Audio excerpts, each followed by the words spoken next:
성경을 이렇게 사무엘상 또 하를 연속해서 이렇게 묵상하면서 다윗에 대해서 많은 이렇게 묵상을 하게 됩니다. 그러면서 그 하나님께서 다윗에게 이렇게 이런 말씀을 하시죠. 다윗을 뭐라고 말씀하셨죠? 하나님께서 다 같이, 다시 한번 다 같이 내 마음에 합한 자라고 말씀하셨어요. 근데 하나님은 그냥 첫눈에 그냥 보고는 마음이 합하다라는 게 아니라 다윗 삶을 두고 볼수록 점점 어쩌냐면 하나님 마음에 합한 거예요.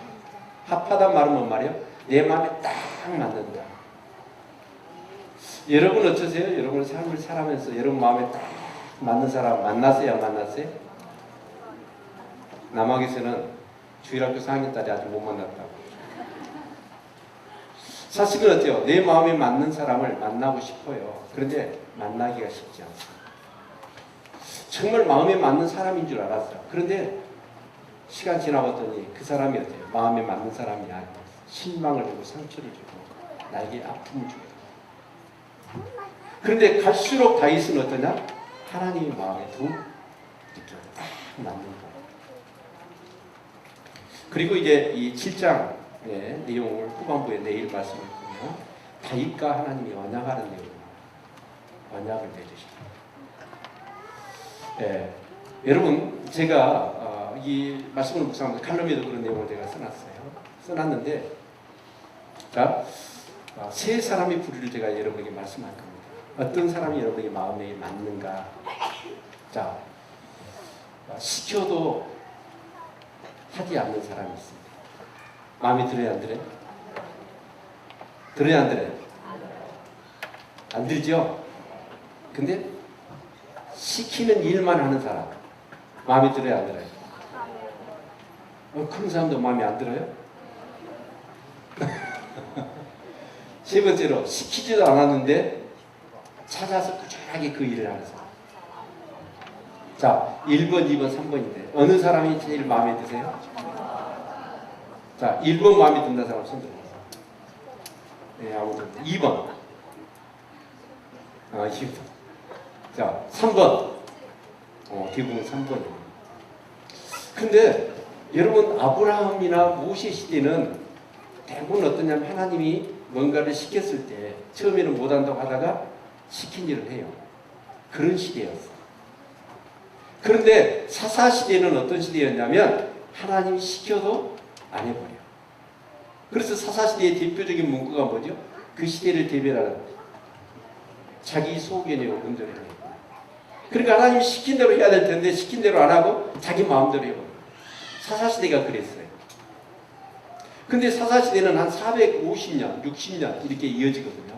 그러니까 사무엘상 하는 사사시대예요, 왕정시대예요? 사무엘이 사사예요? 아니에요.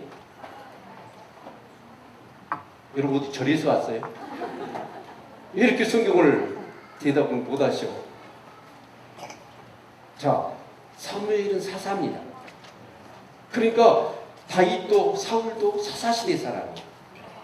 근데 사사시대를 대표하는 문구가 뭐라고? 시킨 대로 안 하는 시대. 자기 마음대로 살아버리는 시대가 사사시대였거든요. 그래서 여러분 보십시오. 사울을 왕으로 세워놨더니 사울이 처음에는 좀 하나님 말씀대로 하는 것 같았는데 자기 마음대로 해버리죠. 그래서 사울을 피하시고 하나님 다윗을 세우셨어요. 그런데 이 다윗은 어떠냐?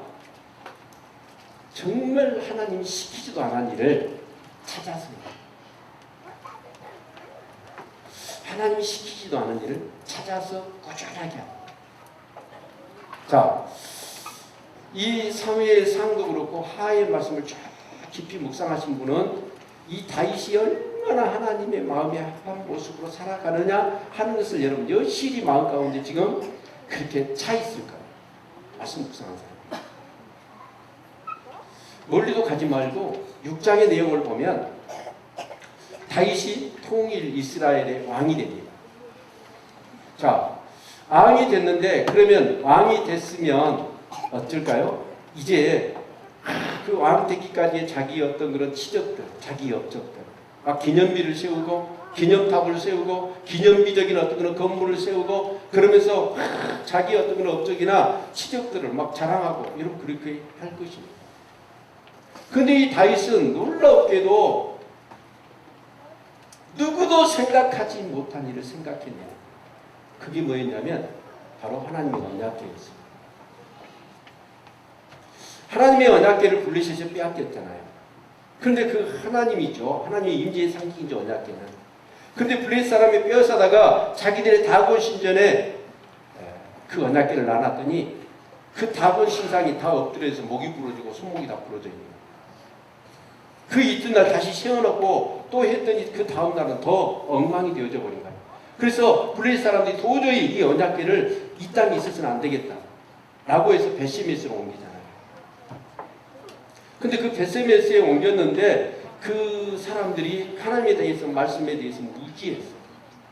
그래서 그 블레셋에 빼앗겼던 언약궤를 어떻게 해요? 이스라엘 백성들이 벳세메스에 사실 암소를 싣고 오죠. 수소해야 되는데 그러면서 또 보면 그 언약궤의 내용을 거기에 3개 두 돌판 있고 아론의 쌍난 지팡이 또 만나를 담는 항아리가 있단 말이에요. 그것을 블레셋 사람들이 빼간가 안 빼간가 보려고 이렇게 만졌어. 근데 성물은 만지면 돼요 안 돼요? 안 돼요. 그래서 거기서 그냥 500명가량의 이스라엘 백성이 죽어버려요. 그 사람들이 어떻게 해요? 언약궤에 대해서 그냥 넌더리를 내버려요. 그리고 아무나 방치해놨단 말이에요. 그래서 사람들의 기억 속에는 이 언약궤에 대한 기억이 다 사라져버렸어요. 누구도 언약궤를 생각하지 않습니다.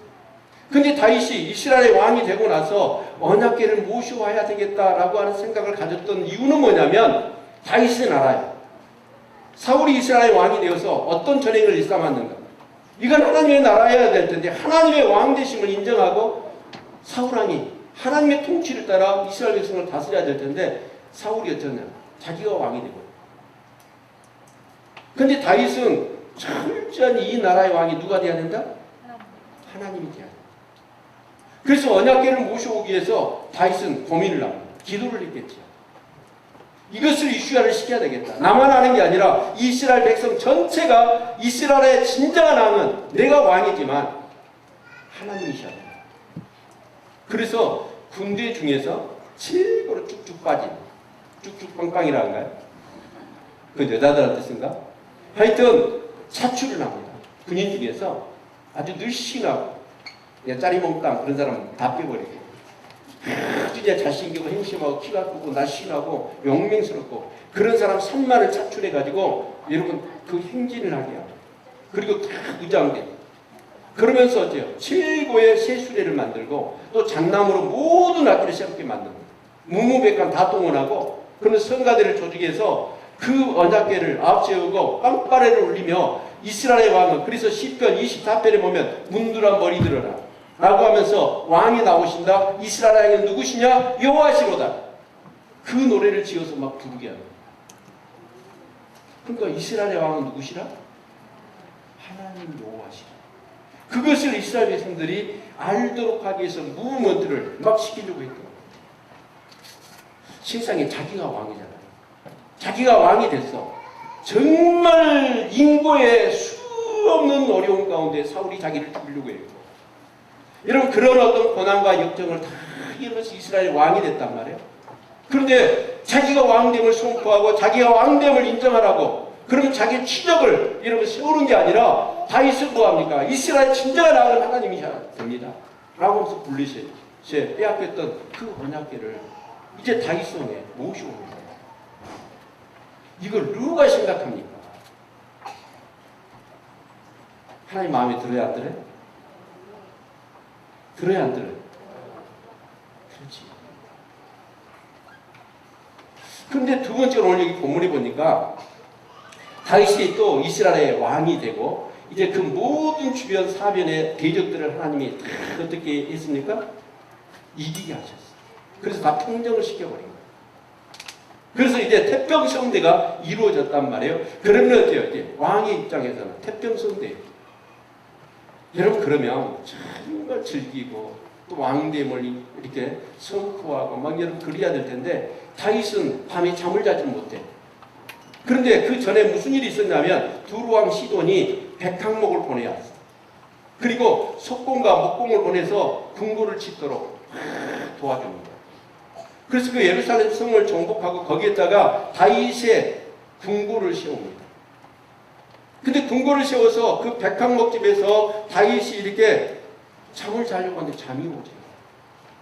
누구 생각 때문에? 누구 생각 때문에? 애인 생각 때문에? 안 지나서나 당신 생각? 아니에요. 하나님 생각. 자기는 백항목 이 구중궁궐에 이 좋은 고처에서 자기 집이 있어서 거기서 살고 있는데 하나님의 언약궤는 어디가 있냐면 텐트 안에 있거든요. 잠이 안 옵니다. 그래서 나단 선지자를 불러요. 나단 선지자를 불러서 자기 우중을 해줘. 나는 백항목집에 있는데 하나님은 텐트 안에 있다. 내가 잠이 안 온다. 그래서 하나님의 집을 내가 짓고 싶다. 라고 하는 거예요. 나단 선지자가 들어보니까 너무나 하나님 기뻐하실 만한 의견이에요. 그래서 나단 선지자가 왕의 좋으실 대로 하십시오. 라고 축복해 주고 갔단 말이에요. 근데 나단 선지자가 저녁에 기도를 하는데 하나님의 음성이 들려와. 너는 가서 다윗에게 얘기해라. 라고 하면서 뭐라고 했냐면, 자, 우리 볼까요? 여기 5절 같이 읽겠습니다. 5절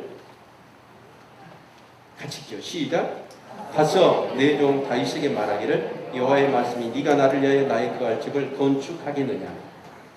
여기 보면 네가 나를 위하여 나의 거할 집을 건축하겠느냐? 라고 물으십니다. 근데 여러분 여호와의 집 그러면 하나님이 우리 집이면 우리가 거기서 여러분 시기도 하고 디아도 나누고 여러 가지 활동도 할 수 있도록 집이 있지요? 그럼 하나님의 집은 하나님이 들어가실 만한 집이 있어야 될 거 아니에요? 근데 하나님은 어쩔까요? 하나님의 크기로 말한다고 한다면 솔로몬이 성전을 다 완성하고 난 다음에 하나님 앞에 뭐라고 얘기하냐면 하늘은 주의 하나님의 보좌요 이 땅은 하나님의 발등상이라. 하나님이 딱 의자에 이렇게 앉아 계실 때 이게 보좌란 말이에요. 근데 보좌가 하늘이야. 그리고 발등상은 이 땅이야. 앉아 있기만 해도 하늘과 땅이 꽉 차버려. 그렇게 크신 하나님인데 그렇게 크신 하나님을 하나님이 거하실 집을 네가 만들 수 있겠느냐? 아닙니다. 만들 수 있다 없다? 없다. 그래서 솔로몬이 하늘은 주의 보좌요 땅은 주의 발등상이온데 어떻게 하나님이 거하시겠습니까? 그러나 하나님이 정말 원하신다면 집을 지어 이곳에 와 계십시오. 거하십시오. 라고 이렇게 그 예배를 드리면서 하나님 앞에 그렇게 찬송을 올려드려요. 사실은 하나님이 그렇게 마음을 가지시니까 그러지 하나님이 거하시는 집을 우린 지을 수 없습니다. 예, 얼마 전에 제 생일이었습니다. 예수가 일본에서 전화가 왔더라. 이번 방학에 온다고 그러면서 아빠 생일 선물 뭘 사갖고 갈까? 그 제가 야 BMW 하나 사자. BMW. 그러니까 예수가 멍하더라고요. 멍하면서 얼뜨가도 않잖아요. 저야 뭐 이렇게 오면 일본에서 뭐 티나 뭐 이렇게 한다면 뭐 협대나 뭐 그런 걸 하나 사오려고 생각을 했겠죠. 그런데 BMW를 사주라고 하니까 말이 됩니까? 멍해가지고 있다가 예수가 뭐라고 그래 아빠 내가 간 빼고 쓸개 떼고 눈깔 빼가지고 그거 팔아서 깨고 그러면 장기 척추라고 그래가지고 이러면 얘가 그러면 충분히 살 수는 있을 거예요. BMW를 하나 그러죠? 그런데 내가 얘한테 그럼 그거 다 빼가지고 사주라 그러겠어요? 사줄 수가 없어요. 지금 다윗이 하나님이 거할 집을 짓는다 그러는데 하나님 보실 때는 그 집을 사실 짓지 못합니다. 그러면 사실은 말씀이 뭐냐면 6절 보니까 내가 이스라엘 자손을 애굽에서 인도하여 내던 날부터 오늘날까지 집에 거하지 아니하고 장막과 해막에 거하며 행하였느니 무릇 이스라엘 자손으로 더불어 행하는 곳이죠. 내가 내 백성 이스라엘을 먹이라고 명한 이스라엘 어느 지파에게 내가 말하길 너희가 어찌하여 나를 위하여 백향목집을 건축하지 아니하였느냐 말한 적이 있느냐. 지금까지 하나님 어디 계셨어요? 이스라엘 백성들이 시내산에 가면 시내산으로, 가데스 바나면 가데스 바나, 강야하면 강야, 그들과 동행하고 그들의 아픔을, 그들의 문제를, 그들이 정말 어려움이 있을 때마다 하나님 그들을 섬기고 그들과 함께하는 것을 기뻐하셨어요. 언제 내가 백향목집을 나를 위하여 지어달라고 어느 한 지파한테 내가 명한 적이 있느냐. 그렇게 얘기해 본 적이 없다. 시키지도 않았어. 아니 하나님은 당신이 거할 집이라고는 생각도 못하고 계셨어. 근데 다윗은 뭐예요? 시키지도 않았을 뿐만 아니라 하나님도 생각하지 못하는 하나님이 거할 집을 지어드리려고 하는 마음을 가졌다. 그래서 하나님이 얼마나 기분이 좋았을까요? 나빴을까요? 에이, 이렇게 대답이.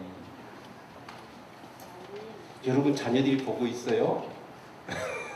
아멘을 크게 하시기를 바랍니다. 그래야 자녀들도 아멘을 하지. 예배 때 이렇게 이럴 때는 아멘 하는가 보다. 그거 배우지. 아멘? 제가 이 성경을 짓고 나서 얼마나 좋았는지 몰라요. 사실 이 성전은 저를 살려준 겁니다. 그래서 하루는 마음 먹고 1층부터 우리 사택 5층 있는 데까지 그 계단 하나하나를 오르면서 하나님의 은혜가 막 희년 가운데 오는데요.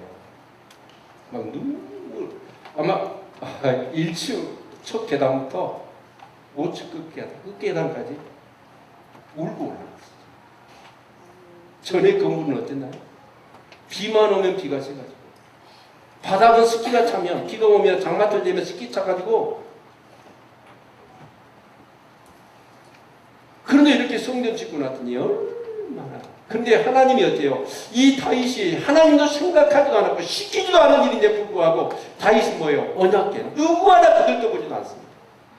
생각하지도 못하면서 생각사는 거예요. 여러분, 우리 성도님들 자녀들 다 그런 사람 되시기를 축원합니다. 아멘. 하나님도 생각할 수 없는 일을 생각해내서 하는 사람. 그래서 우리가 성경을 보면 우리 역대하 6장 8절을 볼까요? 방송실 빨리 찾으세요. 역대하 6장 8절. 찾았나요? 자, 7절 8절 같이 한번 있습니다. 역대하 6장 7절 8절 시작. 내 붙인 다윗이 이스라엘 하나님 여호와 이름을 이하여 전을 건축할 마음이 있었더니 여호와께서 내 붙인 다윗에게 이르시되 내가 내 이름을 위하여 전을 건축할 마음이 있으니 이 마음이 내게 있는 것이 좋도다.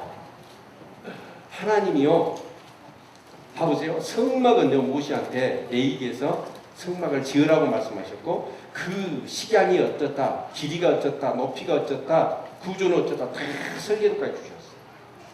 그래서 모시를 했어요. 노아 시대 때 방주를 지으라고 하면서 시켰죠. 그리고 그 설계 도면까지 다 하나님 주셨죠. 그래서 지었단 말이에요, 방주도. 그런데 이 여호와의 집은 하나님이 시키지도 않았을 뿐만 아니라 하나님의 생각 속에도 없어요. 설계도도 없어. 설계도. 그런데 이 다윗은 어때요? 이 성전을 지어드리고 싶어요. 하나님이 너무나 마음이 기뻐서 여기 보니까 네가 내 이름을 위하여 전을 건축할 마음이 있으니 이 마음이 내게 있는 것이 내게 너무 좋다. 너무 좋다. 아멘. 하나님이 너무나 마음이 정말 기뻤던 것 같아요. 그런데 하나님께서 다윗에게 뭐라고 말씀하시냐면 고맙지만 네 마음, 그 마음을 가지고 있는 것은 너무나 내게 기쁜 일이다. 그러나 너는 성전을 지을 수 없다. 그러십니다. 그래서 우리가 성경을 볼까요? 네. 우리 성경을 어디를 보시면 역대상 17장 4절을 같이 봅시다. 역대상 17장 4절. 역대상 17장 4절 같이 한번 읽죠. 네, 방송 썼네요. 같이 읽습니다. 시작. 가서 내 종 다윗에게 말하기를 여호와의 말씀이 너는 나의 거할 집을 건축하지 말라. 건축하지 말라. 자, 여러분 생각해 보세요. 다윗이 진짜 하나님이 이스라엘의 왕이 되어야 돼요. 자기는 백한목집에 거하는데 하나님은 텐트 안에 계신다 생각하니까 밤잠을 못 자. 그래서 하나님의 지연을 지으려고 그랬어. 그런데 하나님이 마음은 고맙지만 짓지 마라 그래요. 이럴 때 대부분의 사람들은 어떻게 행동하죠? 잊혀요. 네? 그 요즘 그 아이들은 뭐라고 하죠? 빡친다고 그런가요? 삐칠 수 있다고 말이에요. 근데 다윗은요, 진짜 하나님 앞에 자기가 우러나와서 누구도 생각하지 못했던 거, 그리고 시키지도 않은 일을 하나님을 위해서 한다고 했는데 하나님이 노하는 거예요. 그러면 막 삐치고 시험 들 수 있단 말이에요. 근데 다윗은 어떻습니까? 아니, 왜 하나님의 전을 지으려고 그러는데 반대하실까? 물론 역대하 22장에 보면 네가 피를 많이 흘려서 성전을 지어서는 안 된다 라고도 하십니다. 그러나 다윗은 그 하나님께 말씀하셨을 때 그 하나님은 분명히 뭔가 뜻이 계실 거다 생각하고 이 다윗은 뭐하냐? 하나님 말씀을 보기 시작합니다. 이런 지혜로운 사람이 되시길 바랍니다. 어떤 시험거리가 생기고 문제가 생겨. 그러면 거기서 왜 그럴까? 그냥 시험에 팍 들고 빡치지 말고 하나님 말씀을 붙드셔야 돼요. 그래서 다윗은 어때요? 왕이 돼서 신명기 17장에 뭐라고 말씀하십니까? 암은 그 율법책을 등사하여 보좌 앞에 놓고 취하러 그 말씀을 묵상하고 그 말씀을 따라서 이 나라를 다스리라고 말씀하십니다. 그래서 자기 앞에 그 복사되어져 있는 하나님의 말씀을 보기 시작해요. 왜 하나님이 이 하나님의 집을 짓지 말라고 나한테 말씀하셔요? 그래서 본 게, 은혜 들어온 게 창세기 49장. 우리 창세기 49장 봅시다.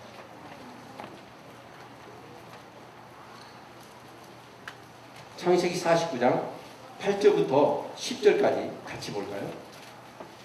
이 언젠가 창세기 49장을 한번 풀려보래요. 왜냐하면 이 창세기 49장은 야곱이 자기 12아들들에 대해서 예언하면서 축복하는 내용인데 그것이 그대로 이루어지고 굉장히 중요한 말씀이에요. 그런데 여기 유다는 누구죠? 지금 다윗의 지파가 유다 지파예요. 그렇죠? 근데 유다야, 너는 내 형제의 찬송이 될지라. 내 손이 내 원수의 목을 잡을 것이요 내 아비 아들들이 내 앞에 절하리니 유다는 사자새끼로다. 내 아들아, 너는 움킨 것을 찢고 올라가도다. 그의 엎드리고 웅크림이 사자 같고 암사자 같으니 누가 그를 범할 수 있으랴. 우리 유다를 떠나지 아니하며 치리자의 지팡이가 그 발 사이에서 떠나지 아니하시기를 실로가 오시기까지 미치 주이니 그에게 모든 백성이 복종하리로다. 이 말씀이 딱 눈에 들어온 거예요. 봤더니 어때요? 그 유다 지파에서 왕이 나오고 그 왕이 누구냐? 숫사자, 암사자. 그래서 모든 대적을 어떻게 해요? 제압하고 이길다. 봤더니 누구 얘기예요? 자기 얘기예요. 아멘. 자기 얘기예요. 그러면서 성경을 더 봤더니 창세기 15장 18절 우리 같이 봅시다. 창세기 15장 18절.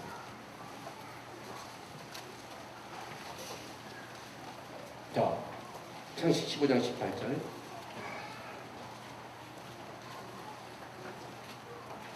그냥 성경 찾는 것도 귀찮네요.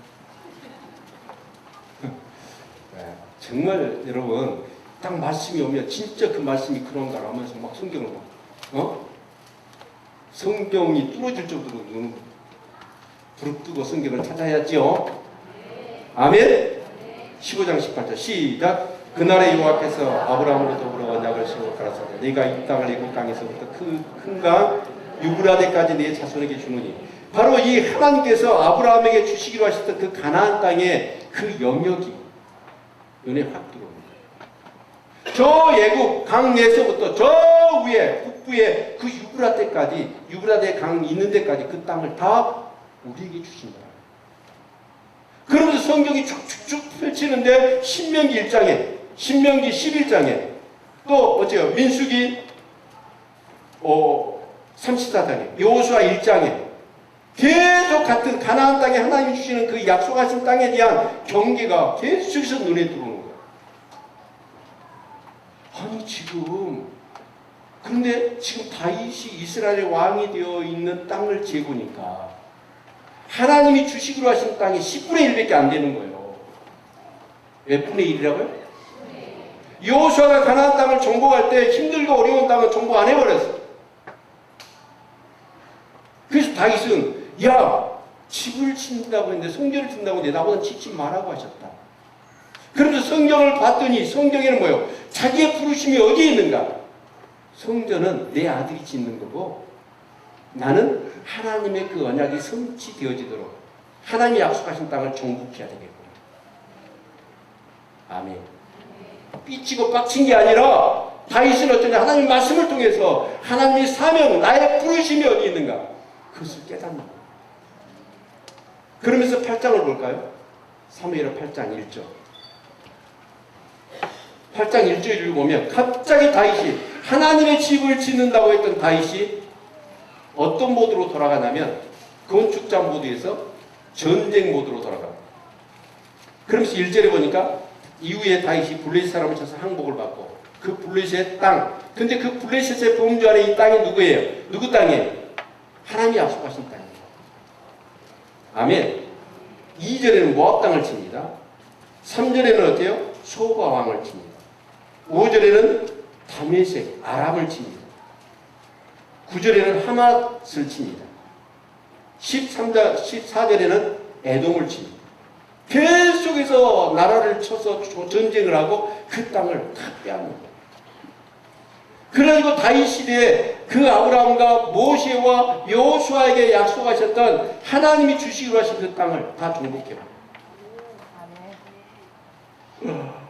이 모습을 하나님이 보시면서 얼마나 다윗이 마음에 쏙 들었겠습니까? 아멘. 누구도 생각하지 못하는 언약궤를 찾아서 모셔오려고 찾아와서는 어때요? 자기는 백향목집에 있는데 하나님은 텐트에 계셔. 잠을 못 자. 그래서 성전을 지어드리려고 그래. 시키지도 않았고 하나님은 생각도 못한 일이야. 근데 그것이 아니라고 그러니까 시험 들고 빡친 게 아니라 다윗은 어때요? 하나님 말씀을 통해서 그럼 하나님의 뜻이 어디에 있습니까? 그것을 찾아 봤더니 하나님의 언약이 성취가 안 되고 있는 거예요. 하나님 성취해 주세요가 아니라 자기가 어때요? 그 하나님의 말씀을 성취하게 하여 여러분 생명을 고 전쟁터에 나가요. 마음에 들어요, 안 들어요? 정말 마음에 들어요. 다시 말씀드릴게요. 우리가 신앙생활 하면서 보십시다. 시킨 일도 안 해요. 그런 사람이 있는가 하면 어떤 사람은 시킨 일은 근근히 해, 꾸역꾸역해. 그러나 어떤 사람은 시키지도 않은 일을 찾아서 기쁨으로 꾸준하게 하는 거야. 다윗이 얼마나 마음에 들겠어요.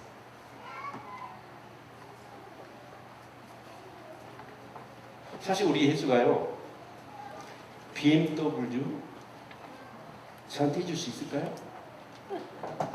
장기 다 뗀 애가 축출해가지고 그거 빨아가지고 BMW 그거 타면 내가 기쁠까요? 제가 예수한테 굉장히 감동을 받고 고맙게 느꼈던 것은 이렇게 전화를 할 때마다 나를 인정해 주고 그래도 제가 볼 때는 아빠는 목사예요. 그리고 열심히 사시는 것 같아요. 이 얘기를 들었을 때 그때처럼 저는요 고마웠던 적이 없어요. 어떤 큰 선물을 주는 것보다 자기 마음속에 우러나와서 아빠에 대해서 인정을 해줘요. 여러분 정말 하나님께서는 이 다윗이 왜 그렇게 마음이 합했는지 마음이 합할 뿐만 아니라 시간이 지나서 우리는 그래요. 퇴식되잖아요. 마음이 합한 것이 기대감이 없는 것. 실망하고 심지어는 상처를 주고. 근데 다윗은 갈수록 시간이 갈수록 더 하나님의 마음이 든 거예요. 그런 분들이 되시기를 축원합니다. 그랬더니 하나님께서 뭐라고 말씀하시냐면 축복하십니다. 세 가지 복을 주십니다. 세 가지. 네, 첫 번째가 8절부터 9절인데요. 네, 8절 9절을 읽어볼까요? 그러므로 이제 내 종 다윗에게 이처럼 말하라. 만군의 여호와께서 이처럼 말씀하시기를 내가 너를 목잠고 양을 따르는 데서 지하여 내 백성 이스라엘의 주권자로 삼고 내가 어디를 가든지 내가 너와 함께 있어 내 모든 대적을 내 앞에서 멸하였은즉 세상에서 존귀한 자 이름 같은 내 이름을 존귀케 만들어 주리라. 이름을 존귀하게 만들어 주리라. 세상에 다윗 이름 모르는 사람 있나요? 네? 없지요? 네. 근데 전설에 따르면 개들도요 다윗 앞에서는 어떻게 짖었냐면 왕 그렇게 짖어요. 원래 개들이요 멍청한 사람 앞에서는 멍 짖거든요. 저 사람 멍청해. 근데 다윗 앞에서는 어때요? 다윗은 왕이다. 왕.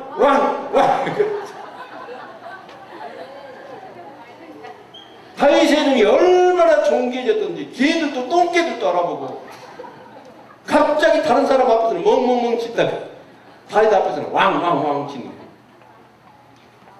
세상에 다윗 모르는 사람 없죠. 그렇게 이름을 존귀하게 만들어 주셨어요. 아멘. 두 번째 복이 있는데 그 복이 뭐냐면 10절부터 11절입니다. 자, 내가 또 내 백성 이스라엘에 한 곳을 정하여 저희를 심고 저희로 자기 곳에 그하여 다시 옮기지 않게 하며 악한 이로 전과같이 저희를 해하지 못하게 하여 전에 내가 사사를 명하여 내 백성 이스라엘을 다스릴 때와 같지 않게 하고 너를 모든 대적에서 벗어나 평안케 하리라. 이게 뭐냐면 사사시대는 어떻습니까? 하나님이 약속하신 그 가나안 땅, 각 지파별로 땅을 분배받았단 말이에요. 근데 그들은 어때요? 시키들도 안 해. 그러니까 하나님이 블레셋이나 암몬이나 주변 나라들이 쳐들어와가지고 어째요? 그들을 괴롭히니까 그들이 어째요? 하나님이 주신 그 땅에서 어째요? 도망을 가. 산속으로 도망가서 토굴을 파고 여러분 그런 데 숨어 살아. 그런데 이 나라는 나무를 심듯이 심어서 결코 어떤 문제가 생기더라도 옮기지 않을 정도로 견고한 나라가 되게 하겠다 라고 약속하십니다. 아멘. 이 복을 받으시기를 바랍니다. 일하다가 안 되고 망하고 그래서 또 다른 일 이리저리 크게 합니다. 사업을 하든지 사역을 하든지 아니면 나라를 세우든지 무엇을 하든지 간에 나무를 심듯이 뿌리가 깊이 박혀서 흔들림이 없는 견고한 삶을 하나님 약속하십니다. 아멘. 세 번째는 11절부터 17절입니다.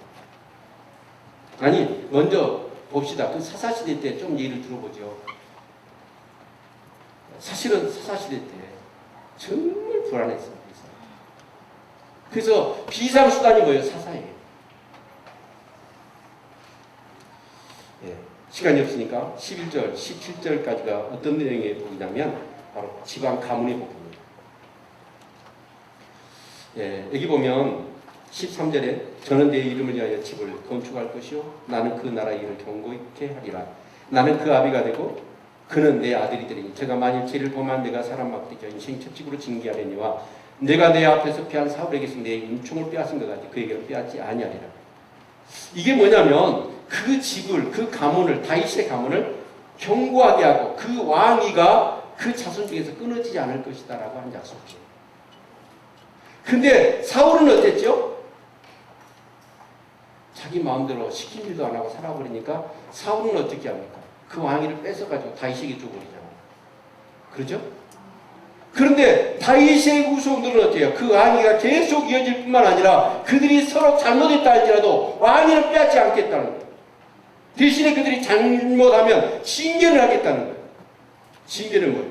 히브리서의 말씀 12장에 있는 것처럼 징계가 없으면 사생자예요. 근데 하나님은 나는 너희 아비가 되고 너는 내 아들이 될 거라는 거예요. 그게 잘못하면 사람 앞에 인생 채찍으로 너희를 칠 것이라는 거예요. 그래서 너 길을 잃어 네 아들 솔로몬이 죄를 왕이 될 건데 그 아들이 죄를 지을 거라는 시사를 하고 있습니다. 그 신명기 19장에 보면 왕은 뭐 해야죠? 철저히 금할 것이 해가지고 병마를 많이 두지 말라. 은금을 많이 두지 말라. 아내를 많이 두지 말라. 여자를. 근데 솔로몬이 어째요? 이거 다 어겨버립니다. 아니 솔로몬이 여러분 다윗이 그 나라를 넓혀놓으니까 그 엄청난 나라에서 1년에 조공을 바치는데 세금을 바치는데 그 나라들에서 662달란트 1년에 금만 한 달란트가 34kg입니다. 어마어마한 금이 저기 다메섹에서부터 그리고 저기 에돔의 에시영 개발에서부터 그 세금 금을 실어 나르고 조공을 실어 나르는 루트란 말이에요.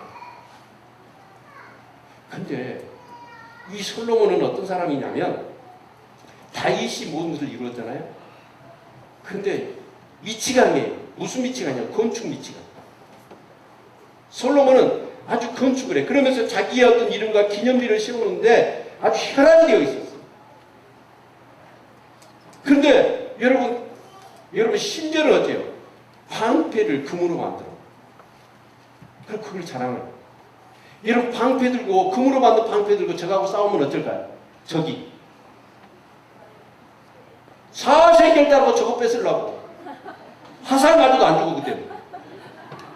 왜요? 저거 뺏어야 되니까. 죽기 살기로 달라질 거 아닙니까? 근데 그 금을 가지고 방패를 만들어 자랑하고 있고 여자는 어째? 일천국녀죠? 1,000명의 척을 겁니다. 그리고 병마, 말을 얼마나 자랑합니까? 그거 전부 다 어기잖아요.